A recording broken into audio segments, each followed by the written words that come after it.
So when we view the global map, the choke points become visible. Global trade is highly vulnerable right now. The Strait of Hormuz is facing major disruptions. But out in The Hague, a massive diplomatic realignment has gone live.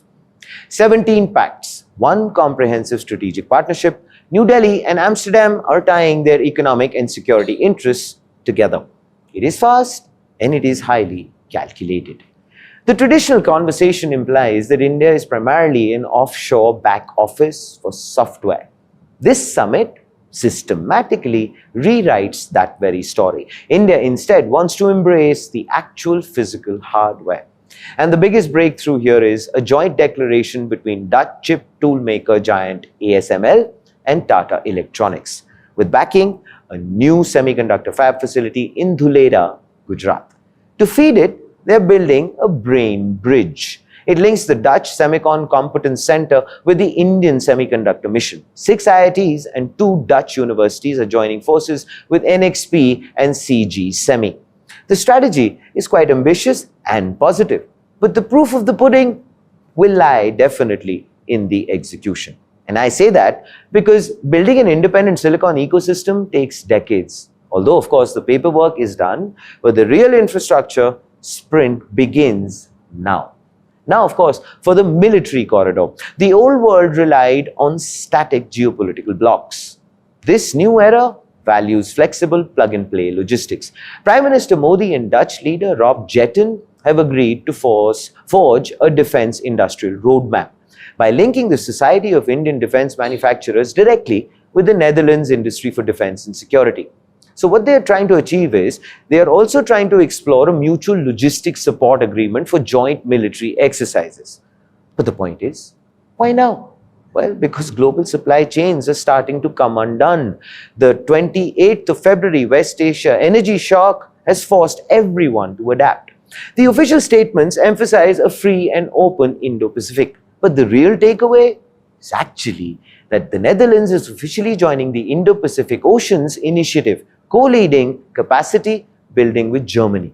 Then, of course, the partnership extends deep into critical climate infrastructure. The two nations have launched an India-Netherlands roadmap focused on green hydrogen production. Modi, of course, has also traveled to the iconic Afsluitdijk Dam. I hope I got that right. But even if I did, I'm sure you'll excuse me when you see the spelling of that word. Anyway, now, of course, carrying on. The result is a formal letter of intent. The Dutch Infrastructure Ministry will provide technical support for India's Kalpasar project, which is a massive infrastructure initiative aiming to create a freshwater reservoir across the Gulf of Khambat. The optics convey a green, sustainable future, but the economic reality is a race for water and energy security. And of course, finally, here is the soft power and the diaspora strategy. The Netherlands returned 11th century Chola plates to India, signaling high-level cultural diplomacy. At the same time, Modi announced a major policy shift.